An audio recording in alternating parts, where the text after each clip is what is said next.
전국에 계신 풋볼살롱 시청자 여러분들 안녕하십니까. 한 주간의 해외 국내 축구 소식을 전해드리는 살로만 뉴스의 살롱맨입니다.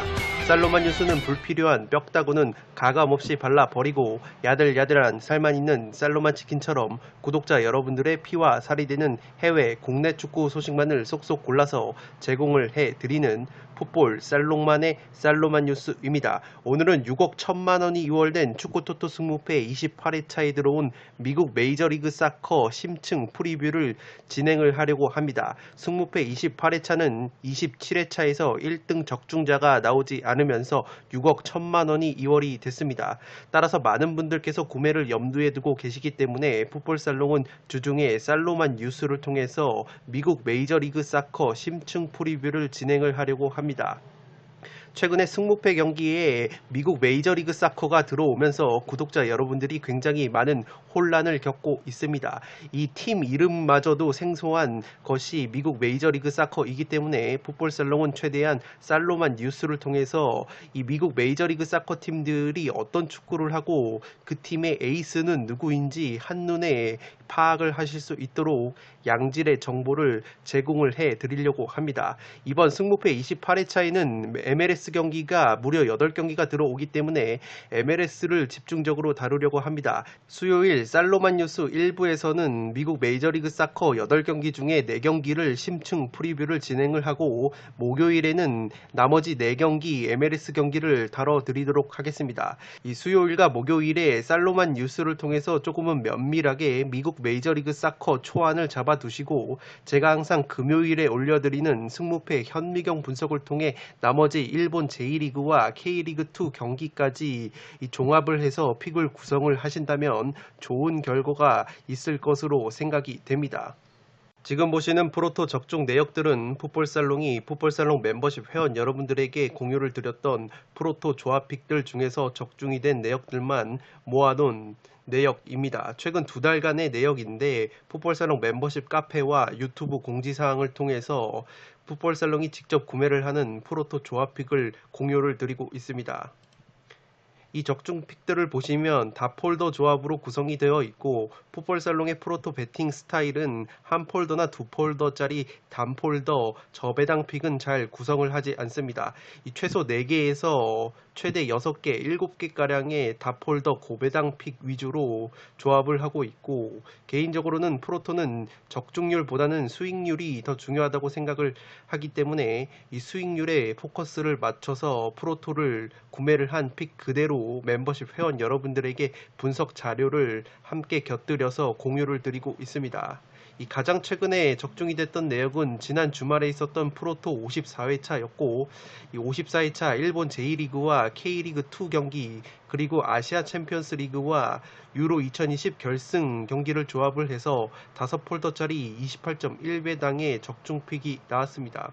특히 프로토 같은 경우에는 제아의 고수분들께서 직접 구매를 하신 픽도 자발적으로 공유를 해 주시는 문화가 정착이 되어가고 있습니다. 그렇기 때문에 풋볼살롱이 직접 구매를 하는 프로토 조합픽뿐만 아니라 이 고수분들이 구매를 하시는 프로토 조합픽까지 공유를 받아보실 수 있습니다. 멤버십 회원분들과 함께 다양한 각도에서 다양한 승무패 프로토 관련 자료를 공유 및 교류하실 분들만 지금 화면 위로 올라가는 링크를 클릭을 하셔서 풋볼살롱의 다양한 멤버십 혜택을 살펴보신 뒤에 멤버십으로 합류를 해 주시면 되겠습니다. 축구토토 승무패 28회차 살로만 뉴스 1부 첫 번째 경기는 7번 경기로 들어온 애틀란타와 뉴잉글랜드 레볼루션의 경기입니다. 애틀란타 유나이티드가 직전 내슈빌 원정에서 2대2 무승부를 거뒀습니다. 최근 리그 5경기에서 승리가 없는 것이 애틀란타인데 이 설상가상으로 대표팀 차출로 인해서 전력 누수가 굉장히 심합니다. 특히 수비 쪽에 전력 누수가 심한데 이 구잔 골키퍼가 미국 대표팀에 차출이 됐고 왼쪽 풀백 벨로 선수와 중앙 수비수 로빈슨 선수까지 모두 미국 대표팀으로 차출이 됐기 때문에 수비 쪽의 전력 누수가 굉장히 큰 것이 애틀란타라고 보시면 되겠습니다. 직전 경기에서 왼쪽 풀백 멀레이니까지 퇴장을 당했기 때문에 이 벨로마저 없는 상황 속에서 왼쪽 풀백 쪽의 전력 누수가 굉장히 큰 애틀란타입니다. 이 고무적인 것은 그래도 뉴 잉글랜드 레볼루션만 만나면 펄펄 날아다녔던 애틀란타이기 때문에 상대 전적에서 우위를 보이는 애틀란타가 홈 경기인 만큼 자신감은 충만할 것으로 보입니다. 이 뉴 잉글랜드 레볼루션과의 상대 전적을 보시면 4승 1무 1패로 압도적인 우위를 달리고 있고, 특히 홈 경기에서는 최근 3승으로 뉴 잉글랜드 레볼루션전 패배가 없는 것이 애틀란타입니다. 제가 상대 전적을 굉장히 강조하는 이유가 이 뉴 잉글랜드 레볼루션이 지난 회차에서 이 동부리그 꼴등 팀인 토론토를 상대로 2대3으로 패배를 당했는데, 이 토론토와 뉴 잉글랜드 레볼루션의 상대 전적을 보시면 이 토론토가 굉장히 우세했던 면이 있습니다. 그렇기 때문에 이 미국 메이저리그 사커 경기들 같은 경우에는 상대 전적이 의외로 중요한 요소로 작용을 하는 경기들이 굉장히 많은 것 같습니다. 애틀란타는 어떤 축구를 하냐면 미국 메이저리그 사커에서 평균 점유율이 가장 높은 팀입니다. 자기 진영에서 무게중심을 낮추고 볼을 돌리면서 공을 충분히 소유를 하는 팀이고, 이 무게중심이 낮다 보니까 수비 뒷공간이 별로 나오지 않는 부분이 있습니다. 이 역습 실점도 굉장히 적기 때문에 뉴 잉글랜드 레볼루션이 자랑하는 역습이 구조적으로 통하지 않을 가능성이 있어 보입니다. 애틀란타는 기본적으로 홈에서 더 좋은 성적을 보여주는 팀입니다. 홈에서는 2승 3무 0패로 패배가 없는 것이 애틀란타이고, 원정에서는 승리가 없는 것이 애틀란타이기 때문에 확실히 홈에서 상대 전적의 우위를 바탕으로 뉴 잉글랜드 레볼루션을 상대할 수 있는 애틀란타입니다. 반대로 뉴 잉글랜드 레볼루션은 동부리그 1위를 달리고 있는데 최근에 경기력이 너무나도 좋지가 못합니다. 리그 3경기에서 1무 2패 하락세인데, 직전 경기에서는 꼴등팀인 토론토에게 홈 경기에서 2대3으로 패배를 당했습니다. 이 공격 자원들, 주요 공격 자원들의 컨디션은 그렇게까지 나쁘지는 않습니다. 이 구스타보 보우라는 선수가 올 시즌 6골이나 넣고 있는데 최근에 5경기 연속골을 넣었고, 직전 경기에서는 골은 넣지 못했지만 골대를 강타하는 등 나쁘지 않은 감각을 보여줬습니다. 이 플레이메이커인 카를레스 힐 선수 같은 경우에는 올 시즌 어시스트만 7개를 하고 있는데 굉장히 날이 서 있는 공격력을 보여주고 있고, 최전방의 키가 190이 넘는 애덤 북사 선수 같은 경우에는 5경기 만에 토론토를 상대로 득점포를 가동을 했기 때문에 공격력 자체는 뉴 잉글랜드 레볼루션이 나쁘지가 않은 상황입니다. 뉴 잉글랜드 레볼루션도 애틀란타와 마찬가지로 국가대표팀 차출이 있기 때문에 전력 누수가 있습니다. 주전 골키퍼인 터너 선수가 미국 대표팀으로 차출이 됐고, 오른쪽 측면 자원인 뷰캐넌 선수는 캐나다 대표팀으로 차출이 됐기 때문에 공수에 걸쳐서 전력 누수까지 있는 것이 뉴 잉글랜드 레볼루션입니다. 뉴잉 레볼 같은 경우에는 홈에서 훨씬 더 좋은 성적을 보여주고, 원정에서는 2승 3무 2패로 기복이 있는 성적을 보여주고 있기 때문에 홈에서 패배가 없는 애틀란타가 제 아무리 전력 누수가 있다고 하더라도 이 상대 전적 면에서 압도적인 우위를 보이고 있기 때문에 확실히 이 경기는 최소 투포를 써서 애틀란타 쪽을 바칠 것을 추천드리는 경기입니다. 포토 오브 더 매치에서 소개해드릴 두 선수입니다. 왼쪽이 애틀란타의 골키퍼 구잔 선수이고 오른쪽이 터너 골키퍼인데, 이 두 선수 모두 미국 대표팀으로 차출이 됐습니다. 이 구잔 선수는 아무래도 나이가 많다 보니까 백업으로 이 골문을 지키는 선수이고, 이 터너 선수가 미국 대표팀에서 주전으로 활약을 하고 있습니다. 양팀 모두 주전 골키퍼들이 빠져 있고, 특히 애틀란타 같은 경우에는 수비 쪽에 전력 누수가 굉장히 심하기 때문에 이 무실점 경기를 하는 것은 굉장히 어려울 것으로 보입니다.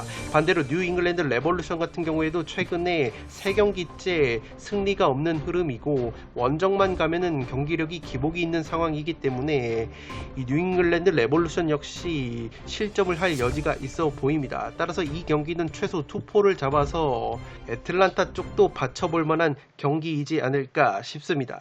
두 번째 경기는 승무패 28회차 8번 경기로 들어온 뉴욕 레드불스와 인터 마이애미의 경기입니다. 뉴욕 레드 같은 경우에는 직전 필라델피아와의 홈 경기에서 1대1 무승부에 그쳤습니다. 최근 리그 5경기로 놓고 보면 2승 2무 1패로 나쁘지 않은 흐름을 보여주고 있는데, 확실히 뉴욕 레드는 홈에서 훨씬 더 좋은 모습을 보여주는 팀입니다. 홈에서는 4승 1무 1패로 극강의 모습을 보여주고 있고, 원정에서는 1승 1무 4패로 주춤하는 것이 뉴욕 레드이기 때문에 인터마이를 상대로도 좋은 경기를 홈에서 할 수 있지 않을까 싶습니다.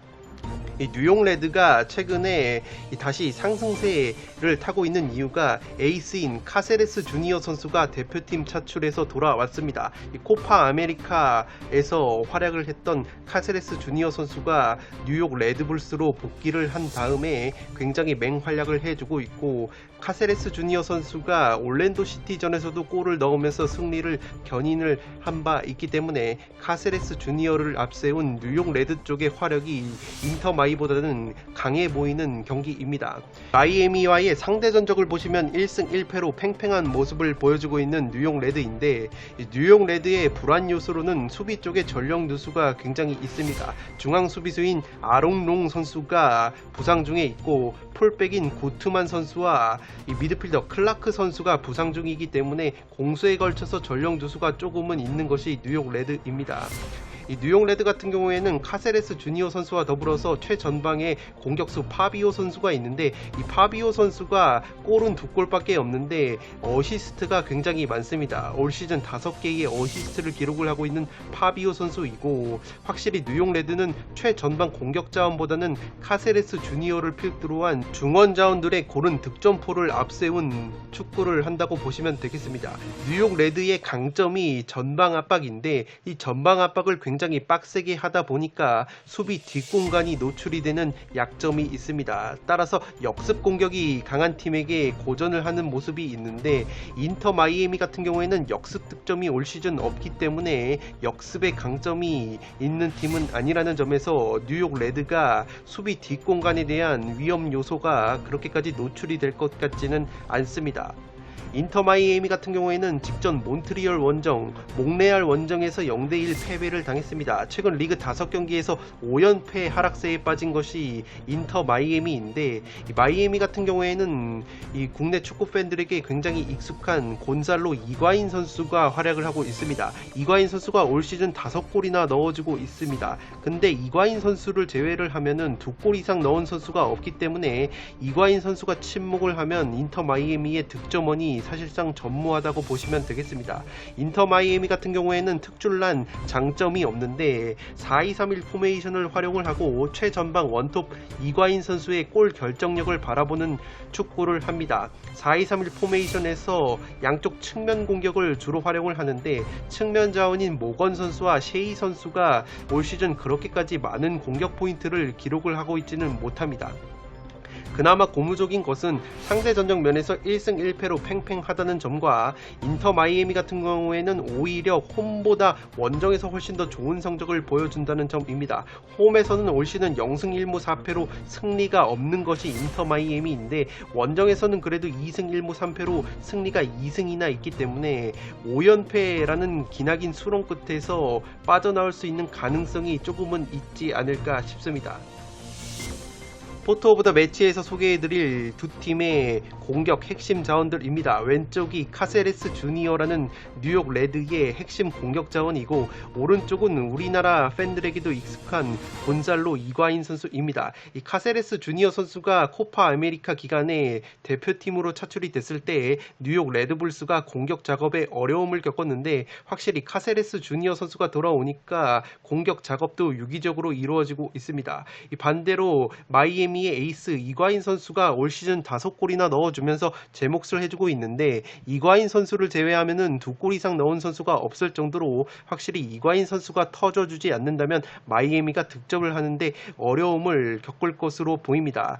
뉴욕 레드가 전방 압박이 굉장히 좋은 팀인데, 마이애미는 역습이 강하지 않은 팀이라서 뉴욕 레드가 역습 실점에 대한 우려를 조금은 덜고 압박을 홈팬들 앞에서 왕성하게 가한다면 충분히 뉴욕 레드가 좋은 경기를 할 수 있는 경기라고 생각이 되어집니다. 승무패 28회차 9번 경기로 들어온 콜럼버스 크루와 뉴욕시티의 경기입니다. 콜럼 크루 같은 경우에는 직전 신시내티 원정에서 2대2 무승부에 그쳤습니다. 이 결과는 아쉽다고 볼 수 있는데, 한 명이 퇴장을 당한 상황에서 그래도 2골이나 따라 붙었기 때문에 나쁘지 않은 결과라고 볼 수 있겠습니다. 이 측면 수비수인 애플 선수가 퇴장을 당했기 때문에 수적 열세 속에서 이 젤라라얀이라는 에이스 선수의 맹활약을 앞세워서 2대2 무승부를 거둔 곳은 콜럼 크루입니다. 기본적인 이미지는 홈에서 깡패다운 모습을 보여주는 팀인데 홈에서 올 시즌 3승 2무 0패로 패배가 없는 것이 콜럼 크루입니다. 원정에서는 1승 3무 3패로 저조한 성적을 보여주는 콜럼 크루이기 때문에 콜럼 크루는 확실히 홈에서 다부진 모습을 보여준다는 점을 체크해 주시기 바랍니다. 최근에 리그 5경기에서 3연속 무승부를 거두고 있기 때문에 4연속 무승부가 나올 것인가 라는 의문점이 있는 매치업이고, 이 콜럼 크루가 홈에서 깡패라고 말씀을 드렸는데 이 배당 자체를 보면은 그렇게까지 정배당이 압도적인 정배당은 아닙니다. 그도 그럴 것이 콜럼 크루가 지금 골드컵 기간에 국가대표 차출로 인해서 전력 누수가 굉장히 심합니다. 주전 공격자원인 자르데스 선수와 주전 골키퍼 룸 선수가 모두 국가대표팀에 차출이 됐기 때문에 공수에 걸쳐서 전력 누수가 심한 것이 콜럼 크루이고, 앞서 말씀을 드렸던 것처럼 오른쪽 풀백 애플 선수까지 신시내티전에서 퇴장을 당했기 때문에 전력 누수가 굉장히 심한 것이 콜럼 크루라는 것을 체크해 주시기 바랍니다. 최근 상대 전적을 보시면 뉴욕시티와의 홈 경기에서는 2승 1무로 패배가 없는 것이 콜럼 크루이고, 콜럼 크루가 홈에서 깡패다운 모습을 보여준다고 말씀을 드렸는데 공격력이 2배 가량 상승이 된다는 점을 체크해 주시기 바랍니다. 뉴욕시티 같은 경우에는 직접 몬트리올 원정에서 1대2로 패배를 당했습니다. 홈과 원정 성적을 비교해 보시면 원정에서도 나쁘지 않은 성적을 보여주고 있습니다. 최근 리그 5경기에서는 무승부가 없는 흐름 속에서 3승 2패를 거뒀는데, 뉴욕시티 역시 지금 중앙수비수인 샌즈 선수와 골키퍼 존슨 선수가 대표팀에 차출이 됐기 때문에 수비 쪽에 전력 누수가 있습니다. 다만 중앙수비수인 칼린스 선수는 페루 대표팀에 차출이 됐다가 코파 아메리카가 끝났기 때문에 이번 경기에 출전 가능성이 조금은 있다는 점을 체크해 주시기 바랍니다. 이 세트피스 공격이 매우 강한 뉴욕시티이기 때문에 세트피스 한 방에 의해서 득점이 나올 가능성이 높아 보입니다. 콜럼 크루 역시 세트피스와 직접 프리킥이 굉장히 강점인데, 앞서 말씀을 드렸던 콜럼 크루의 에이스 젤라라얀 선수가 오른발 프리킥이 상당히 날카롭습니다. 뉴욕시티 역시 세트피스가 메이저리그 사커에서 1위 팀이기 때문에 양팀 모두 세트피스 상황 속에서 스토리가 나올 가능성이 높아 보입니다. 뉴욕시티는 약점인 것이 수비 상황에서 파울이 굉장히 많기 때문에 위험 지역에서 콜럼 크루를 상대로 파울을 할 경우에는 이 젤라라얀의 오른발 프리킥 한 방에 덜미가 잡힐 가능성이 높아 보입니다. 뉴욕시티는 공격 핵심 자원인 메디나 선수가 최근 4경기 무득점 침체에 빠져 있기 때문에 이 왼발 슈팅이 상당히 날카로운 메디나 선수가 살아나야지만 콜럼 크루를 상대로도 승점 3점을 노릴 수 있지 않을까 싶습니다. 포토 오브 더 매치에서 소개해드릴 두 에이스입니다. 왼쪽이 콜럼 크루의 에이스 젤라레안 선수이고, 오른쪽은 뉴욕시티의 핵심 공격자원인 헤수스 메디나 선수입니다. 이 젤라레안 선수가 오른발 프리킥이 상당히 날카롭다고 제가 말씀을 드렸는데, 앞서 가졌던 뉴욕시티와의 1차전 맞대결에서는 이 젤라레안 선수가 오른발 프리킥으로만 2골을 꽂아 넣으면서 뉴욕시티를 상대로 2대1 승리를 이끈 바 있습니다. 이 젤라레안 선수가 직전 신시내티전에서도 1골 1도움을 올리면서 한 명이 부족한 상황에서 콜럼 크루에게 무승부 승점 1점을 안겼기 때문에 확실히 한껏 날이 서 있는 젤라라얀이고, 오른쪽에 메디나 선수는 5골이나 올 시즌 넣어줬는데 최근에는 조금 주춤하는 모습을 보여주고 있습니다. 왼발 슈팅과 패스가 상당히 날카로운 메디나 선수인데 최근 4경기 무득점 침체에 빠져 있기 때문에 확실히 메디나 선수가 살아나야지 시티가 이 콜럼 크루를 상대로도 좋은 경기를 할 수 있지 않을까 싶습니다. 양팀 모두 전력 누수가 있지만 전력 누수가 심한 쪽은 콜럼 크루가 좀 더 심해 보이고, 그렇기 때문에 굉장히 팽팽한 매치가 예상이 되는 콜럼 크루와 뉴욕시티의 경기입니다. 승무패 28회차 살로만뉴스 1부 마지막 경기는 10번 경기로 들어온 필라델피아와 DC 유나이티드의 경기입니다. 필라델피아 같은 경우에는 직전 뉴욕 레드 원정에서 1대1 무승부를 거뒀습니다. 최근 리그 5경기에서 1승 3무 1패로 무승부가 많은 흐름인데, 이 필라 유니 같은 경우에는 이 전력 누수가 굉장히 심합니다. 주전 골키퍼 블레이크 선수와 주전 공격수인 버크 선수가 나란히 자메이카 대표팀에 차출이 됐기 때문에 동수에 걸쳐서 전력 누수가 심한 것이 필라 윤이라고 보시면 되겠습니다. 이 DC 유나이티드와의 상대전적 면에서는 4승 1무 1패로 압도적인 우위를 보여주고 있기 때문에 확실히 상대전적 면에서 자신감을 가질 수 있는 필라델피아입니다. 홈과 원정을 비교를 해보시면 홈에서 3승 1무 2패, 원정에서 2승 4무 1패로 홈과 원정에서 기복이 없는 경기력을 보여주는 것이 필라델피아입니다. 이 필라델피아가 이 제공권이 상당히 강한 팀인데 최전방의 푸시빌코라는 190이 넘는 장신 공격수가 최근에 무득점 행진이 길어지고 있습니다. 2선 플레이메이커인 몬테이로 선수 역시 공격 포인트가 없는 경기가 굉장히 많아지고 있어서 이 핵심 자원인 버크까지 없는 필라 유니가 의외로 득점을 하는데 어려움을 겪을 수도 있지 않을까 싶습니다. DC 유나이티드는 직전 토론토와의 홈경기에서 7대1 대승을 거뒀습니다. 리그 5경기에서 3승 1무 1패로 굉장히 좋은 성적을 보여주고 있는 DC 유나이티드인데 상대 전적 면에서 필라 유니에게 굉장히 열세에 있고 홈과 원정을 비교를 해봤을 때 원정에서 굉장히 고자 경기력이 나옵니다. 홈에서는 4승 2패로 다부진 모습을 보여주는데 원정만 가면은 1승 1무 4패로 패배가 굉장히 많은 것이 DC 유나이티드입니다. DC는 베테랑 공격수 카마라 선수가 최근에 출전한 4경기에서 4골 1도움으로 맹활약을 해주고 있기 때문에 이 베테랑 공격수인 카마라 선수의 발끝에 기대를 걸어야 할 것으로 보입니다. 양 팀이 비슷한 점이 굉장히 많은데 전방 압박을 수행을 하면서 측면 크로스와 롱볼을 활용을 합니다. 또한 점유율이 높은 편이 아니기 때문에 확실히 전방 압박을 펼치는 두 팀 간의 대결이라는 점에서 화끈한 경기가 나올 것으로 보입니다. 다만 양팀 모두 역습에는 그렇게까지 재간은 없고 필라델피아는 세트피스 공격이 강한 반면 세트피스 수비가 약한데 DC 유나이티드가 세트피스 공격이 그렇게까지 강하지 않다는 점에서 필라델피아의 세트피스 수비 약점이 노출될 가능성은 그렇게까지 없어 보입니다. 마찬가지로 DC 유나이티드도 세트피스 수비가 그렇게 나쁘지 않은 팀이기 때문에 필라델피아가 자랑하는 세트피스가 나오지 않을 가능성이 높아 보입니다. 물론 필라델피아는 MLS에서 제공권이 최상위권 팀이고 DC 유나이티드는 13위 정도밖에 되지 않아서 제공권 면에서는 필라델피아가 우위를 보일 것으로 보입니다. 양팀 모두 전방 압박을 수행을 하는 팀이기 때문에 수비 뒷공간이 벌어지고 역습 수비가 조금은 약하다는 모습이 있는데 양팀 모두 역습에는 재간이 없기 때문에 의외로 팽팽한 흐름, 득점이 터지지 않는 흐름이 나올 수도 있어 보입니다. 다만 필라델피아 쪽의 주전 골키퍼가 자메이카 대표팀에 차출이 됐기 때문에 DC 유나이티드가 제 아무리 원정 고자라고 할지라도 최근에 상승세를 보여준다면 의외로 이변까지 바라볼 수 있는 경기이지 않을까 싶습니다. 포토 오브 더 매치에서 소개해드릴 DC 유나이티드의 공격수 카마라 선수입니다. 이 카마라 선수가 시즌 초반에는 교체 위주로 나오다가 최근에 컨디션이 좋아서 출전한 4경기에서 무려 4골이나 터트리면서 결정력을 보여주고 있습니다. DC 유나이티드가 제 아무리 원정 고자라고 할지라도 최근에 상승세를 이어갈 수만 있다면 이 투폴 정도를 써서 과감하게 이변을 바라볼 만한 매치이지 않나 싶습니다. 네, 이것으로 승무패 28회차에 들어온 미국 메이저리그 사커 8경기 중에서 4경기를 먼저 프리뷰를 진행을 했습니다. 풋볼 살롱은 내일 목요일 살롱만 뉴스 2부를 통해서 나머지 MLS 4경기 심층 프리뷰를 전해드리도록 하겠습니다. 금요일에는 일본 제1리그와 K리그2 경기를 합친 현미경 분석으로 인사를 드릴 것을 약속드리겠습니다.